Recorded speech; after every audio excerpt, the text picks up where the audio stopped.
So, good afternoon to our clinical instructor. I am John Tomas from BSN 3-2 and I'll be performing the recorded return demonstration for the assessment of cranial nerves. So, may I start na po? Okay, thank you po, sir. So, the first thing that we should be doing is that we should know what is the purpose of this assessment.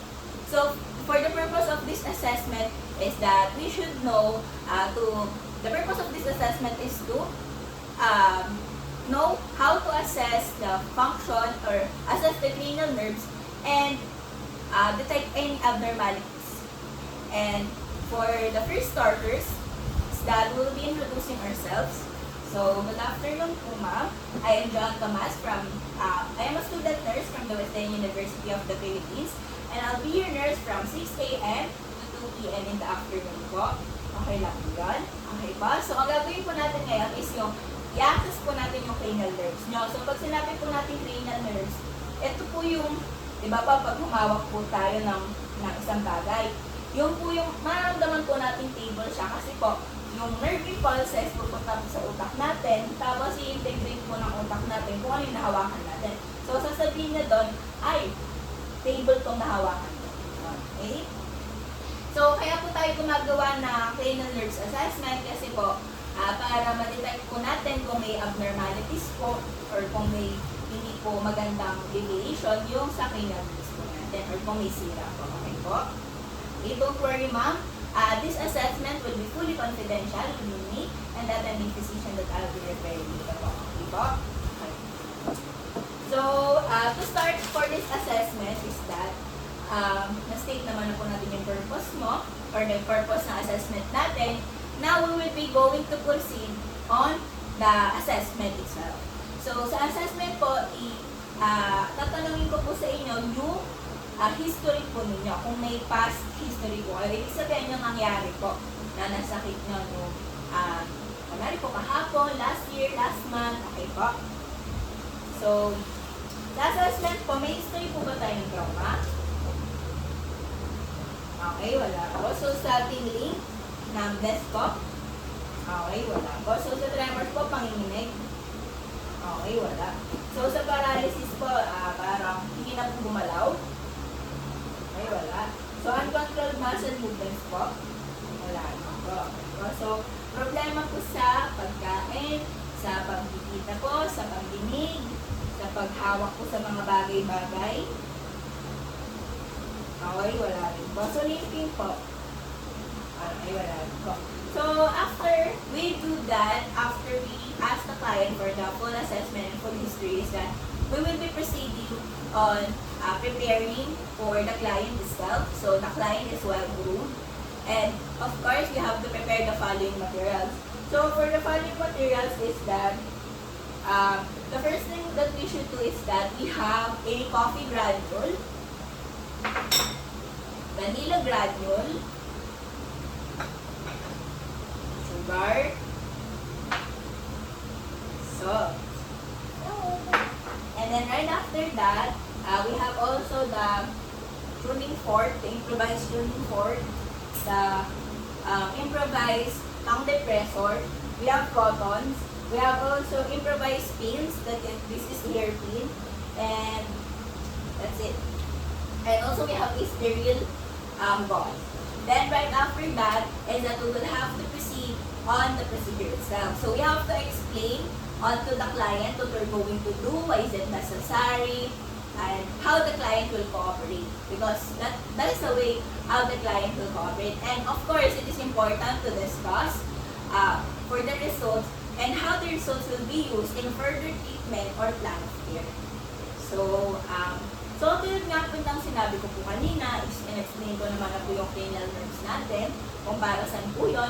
And then, pag may na-detect mong any abnormalities or hindi po normal, huwag po kayong mag-alala kasi okay lang po yun. Maaagapan po natin. Mas maganda, mas maaga po natin maagapan para hindi na po lumala. Okay po? Okay. After we explain to the client is that we will be now proceeding on hand washing. So, wash your hands and observe appropriate infection control procedure. So, for this one, I'll be using a alcohol to rub my hands or to wash my hands.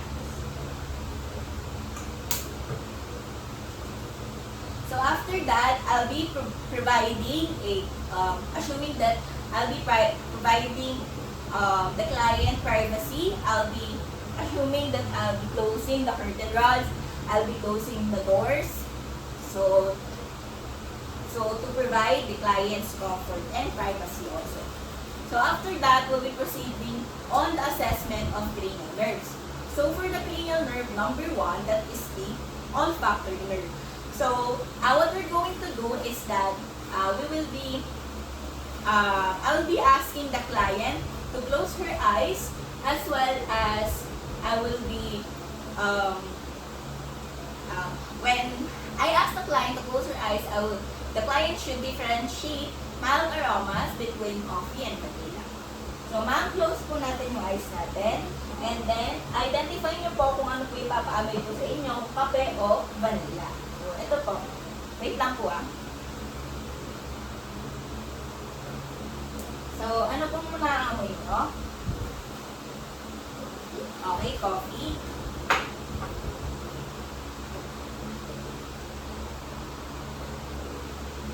So, ano pong naamoy nyo? Okay, vanilla. So, we are done on the assessment of the cranial nerve number 1, which is the olfactory. So, pag sinabi po natin olfactory, okay na po, pwede nyo na po idilat yung mata nyo. Pag sinabi po natin olfactory, ito po isa pang amoy. Kaya po pinamoy po kayo dito po. Okay. So, on the cranial nerve number 2, for the assessment of that will be include cranial nerve number 2, the 3 and 4, and also the abducens. So, what we're going to do is that we will have to assess first your, we will have the Snellen's chart for you to read, for the client to read, and also to test the visual acuity, confrontation, as well as the performing or conducting of ophthalmoscopic examination. So, ma'am, dito po tayo. Pwede po nyo po bang, ito po yung tinatawag na Snellen's chart, okay po? So, dito po, may 20 vision po. So, maganda po yung eyesight natin pag umabot na po tayo. Huwag po kayong mag-alala kung hindi nyo po mabasa lahat, okay po? E, F, P, O, V, I, E, F, P. Okay na po. So, thank you very much po. Upo lang tayo. So, for the next cranial nerve is that we will be going to assess the cranial nerve number 3 and 4. So, which are the trochlear and the oculomotor, or should I say oculomotor and trochlear nerve. So, pag sinabi po natin trochlear, or yung pinagawa ko po sa inyo kanina, yung optic, yung trochlear, yung oculomotor. So, cranial nerve 3 and 4, ay 2, 3, and 4 po yun.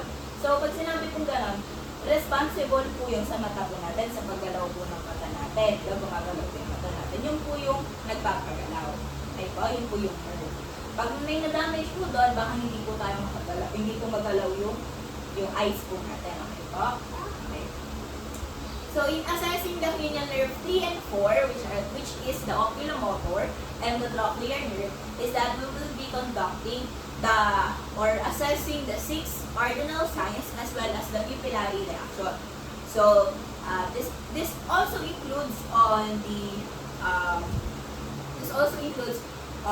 direction of gaze, which is on the cranial or the abducens. So, after we read po yung ating Snellen's chart, so stand up po ulit kayo dito. No? Yan. So, pwede nyo pong takpan yung mata nyo. Okay lang po ba? So, takpan nyo po yung, hindi po. Wait lang po. Takpan nyo po yung isang mata nyo. Pero nakadilat po kayo. Yan. Takpan nyo po yan. Then, basahin po ulit natin yung Snellen's chart. Okay po? E, F, P, O, V, L, P, E, V, P, E, F, P. Okay. So, yung isang, ito ulit po, itong mata po na. Yan, okay. Basahin, magbabasa po ulit tayo. E, F, P, T, O, V, N, P, E, D, F, G, C, E, D. Okay, thank you po. Very good po. So, upo na po ulit tayo.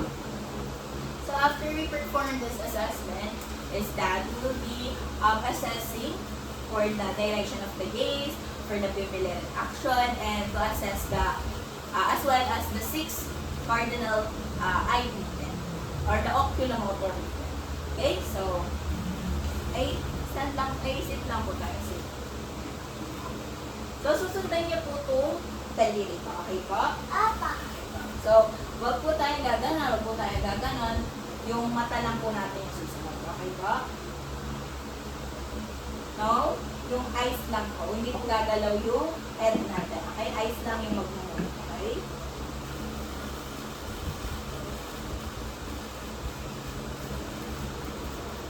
Wag po mag-move. Yung eyes lang.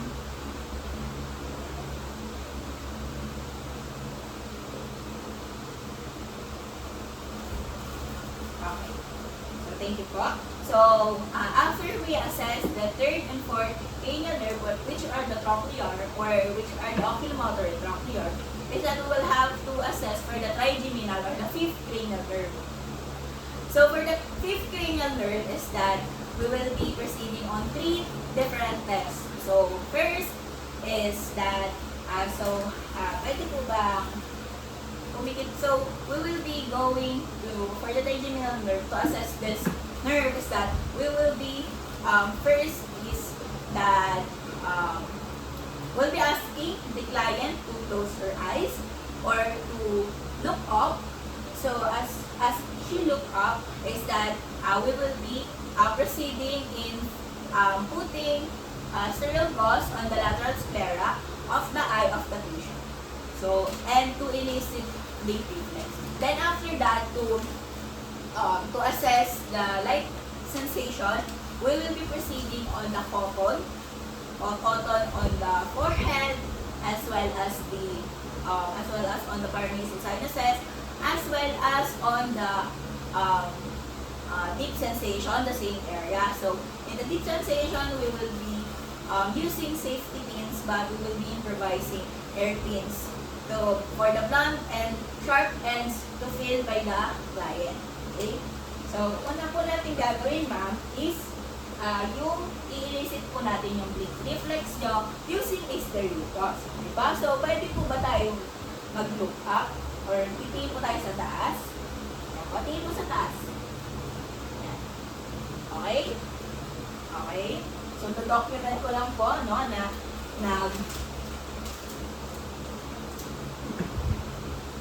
okay? So, after po nun, we will be yung cotton po. Ayan. So, sa light sensation po muna tayo. So, sa light sensation, nilalagay ko po dito sa forehead nyo, tapos dito po sa magkabilang cheeks po nyo. Diba?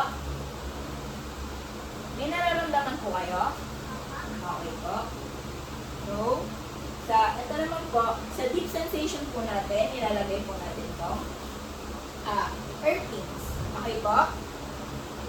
Ito po muna yung blunt ends. May nararamdaman po kayo? Okay. Ito po yung sharp ends. May nararamdaman po kayo? Okay. So, okay na po. Open na po natin yung eyes natin. So, yung ginawa po natin is para po ma-feel po ng forehead or yung mga paranasal sinuses natin yung sensation. Ibig sabihin, pag na-feel po natin, normal po yung trigeminal nerve natin. Okay ba? So, for the sixth cranial nerve, which is after we had the abducens, is that we will have the trigeminal, we will have the abducens nerve. So, we already assessed the direction of gaze based on what we did on the second, the third, and fourth cranial nerve. So, we will now be proceeding on to the cranial nerve number 7. So for this cranial nerve, we will be asking the client if the client is client can frown, smile, frown, smile, raise her eyebrows, bump or puff her cheeks, and close her eyes tightly. Okay? So, and also we will be putting some taste on the sides of the mouth for the client to taste. Okay, so ang gagawin po natin ngayon is yung, yes, po natin yung cranial nerve number 7. Now, so pwede po ba tayong ngumiti? Hindi po. Yan. Tapos mag-frown po tayo, gano'n. Malungkot. Yan. Tapos pause po natin yung cheeks natin. Okay? Tapos, raise po natin yung eyebrows. Last pilay. Yan. Tapos, yung close po natin ng buting eyes natin kung talagang mahigpit. Yan. Okay. Tapos, may papatikin po ako sa inyo. Pwede nyo pong i-close yung eyes, no? Okay. Yan.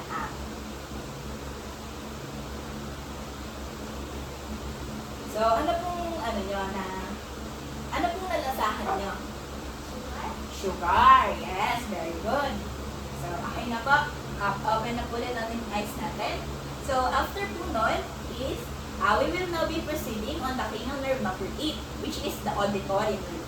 So, in this assessment, we will be doing, using spoken words near and far, and then we will be comparing those, and then the vibrations of tuning fork. So, okay? So, dito ka po muna. So, sabihin niyo po kung ano po yung sinabi ko. Okay po? Okay. Batman. Okay? Batman. Okay? Okay? Batman. Okay? So, also, we will be using the tuning fork. So, this is an improvised tuning fork. So, the client should hear sounds or vibration from this tuning fork. Okay? May narinig po kayo? Okay, meron. Okay. Ito po. May narinig po kayo? Okay, meron. So, very good po, no? So, pag sinabi kong auditory sa tenga, ibig sabihin narinig po natin, di ba po? Okay. So, after we did the auditory nerve, which is the cranial nerve number 7, we will be proceeding on the cranial nerve number 9, which is the glossopharyngeal. So, for the glossopharyngeal, we will be using, I will be putting taste on the posterior tongue of the client, as well as I will be asking the client if she could turn her tongue side to side and up and down. Okay? So, I'll be using tongue depressor first. So, can you close your eyes po muna? Okay? Say ah.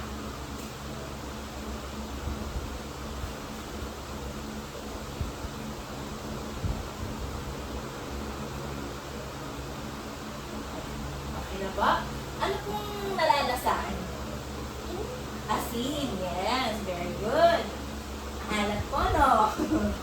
Okay. So, akin yung, pwede po ba natin i-turn yung dila natin side to side? Yan. Tapos up and down po. Okay, up and down? Okay, very good. So, pag sinabi po natin glossopharyngeal, di ba po, may patungkol po yan sa bunganga po natin, sa mismong dila po natin. Okay? Pag may problema po doon, hindi po tayo makakalasa. Okay? Okay. So, after we did the cranial nerve number 9, is that we will be proceeding on the cranial nerve number 10, which is the vagus nerve. This is the test for the speakers or for the speak of hoarseness or the voice of hoarseness. Okay? So, we will be doing yung sinasabi ko na vagus nerve. Okay? Cranial nerve number 10 yun. So, you say, louder. Okay? So, happy birthday! Okay, so, the client shows no hoarseness of his voice or of her voice. Okay, so after that, we will be proceeding on the cranial nerve number 11, which is the accessory nerve. So, on this assessment is that we'll be assessing for the client's muscles, accessory muscles. And what we're going to do is that the client will shrug her muscles just like this, and on my hand as my resistance, and on the other side as well. And the client will turn her face on the opposite side and my hand as the resistance as well. And also on the other side. Okay? So, ma'am, ang gagawin po natin, i-assess po natin yung accessory nerve natin. So, pag sinabi pong accessory, ito po yung mga cells po natin sa shoulder as well po yung sa face natin. Diba? Titignan po natin kung may problema po or wala. Okay po? So, magkaroon po tayo na labanan niyo po yung downward first po. Okay? Then, sa mukha naman po, pag ginanong ko po kayo, kailangan niyo pong i-turn niyo po yung mukha niyo. Okay? Turn po. Turn. Okay? Dito. Harap ka dito. Yan. Tapos dito pa. Ganun lang. Harap. Yan. Okay? So, after that, we will be proceeding on the 12th and final nerve, which is the cranial nerve number 12, which is the hypoglossal nerve. For this nerve is that we will be asking the client if the client can protrude her tongue, as well as what we just do on the glossopharyngeal, which we will be asking the client if the client can turn her tongue side to side. Okay? So, ma'am, last na po to, cranial nerve number 12, hypoglossal. So, di ba parang may kanina po, glossopharyngeal. So, ano po yan sa tongue po natin sa bilang natin. Okay? Okay. So, ang gagawin po natin is puputrin po yung tongue natin. So, like this po. Lalabas po natin yung dila. Tapos, tutuluntin mo na ginawa natin, side to side po yung dila. Okay? Okay, very good. So, after we did all the assessment is that we will be proceeding on the final assessment, which is we will be providing the client with privacy or securing the client's privacy because it will elicit client's comfort. Okay? So, ma'am, I will be assuming that I'll be just closing the curtain rods as well as closing again the doors. Then after that, I'll be documenting all the findings that I have found on the assessment, and I also, for the evaluation, you have 3 things to remember. The first one is you have to do accurately or you have to make sure that everything is accomplished. And after that, you have to assess if there were any abnormalities in the cranial nerves. And for the number 3 and the last step is that you have to refer any deviations from normal to the physician. So that's it po. Thank you very much. That is the recorded return demonstration for the cranial nerves. Again, I am Joanne Tomas from BSN 3-2 and I'll be thanking you po for our recorded return demonstration. It is a privilege and honor po. And thank you very much po.